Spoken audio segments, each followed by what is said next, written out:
Mizoram chunga chin mi ten comment hi an ma ni cell phone nei ang te pon an lo en ve a chuwang chon mizo mi puite in chai ko lang ti hlawin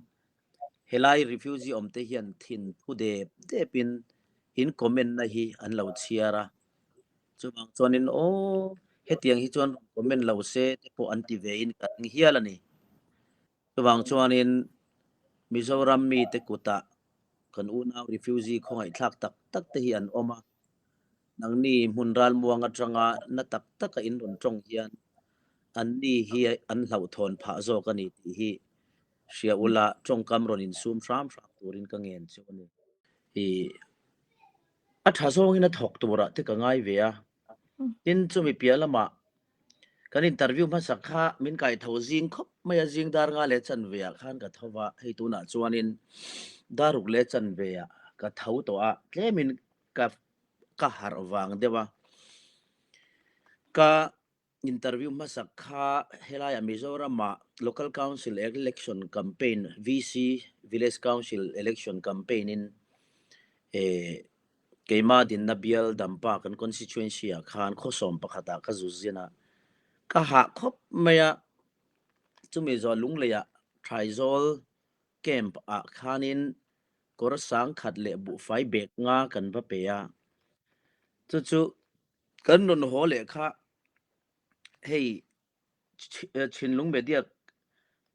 club khan min lo group khan min lo nga ka kamut halo ni jing ka thau kha ka thau ma box sia chon ka interview po kha min huang khanin sam del sual pheng phung le mai bui de ulukin karon thowa zona min zo tam tak kha keima kham mu mang ram deuh nen khan ka chang ani deuh berana apoi ka tia thil tam tak ka soizo tur kha ka soizo ma in adanga ka pen san thin kha angei om tok lek khan thil kha a then khat kha chu ka chang bung ani ti ka se thiama ka en le po hian tawang chon in niam hring hi kan mut alo off hai kan jing tho that lo le hei jing kan an tho phe hi chon tam tak pe chu an en ngai hi tian an en run ru na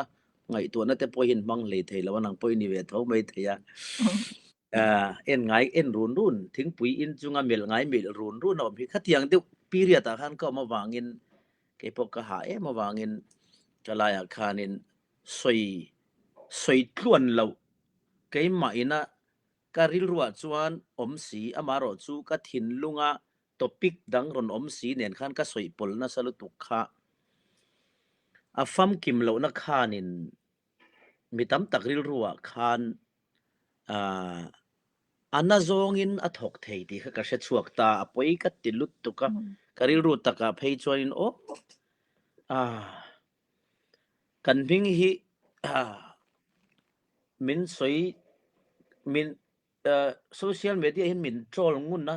min fakle hluaya min beile hluai ngun boka be hi chu kan lo upa chho ve to ka pe to lo sin mole ka te ni ke pon maro chu engkim kha ka ti sual ani a lai mi unaw chin mi unaw zong te pon min lo ngai dam te u eng pu ni sela min lo se thiam sam ro u intan thei top ka chuana lama khanin ka fam kim lo na le enge ni ka hriat na khatiang ang ni le lukara khanin ka zom khom le theilo khanin enge mochina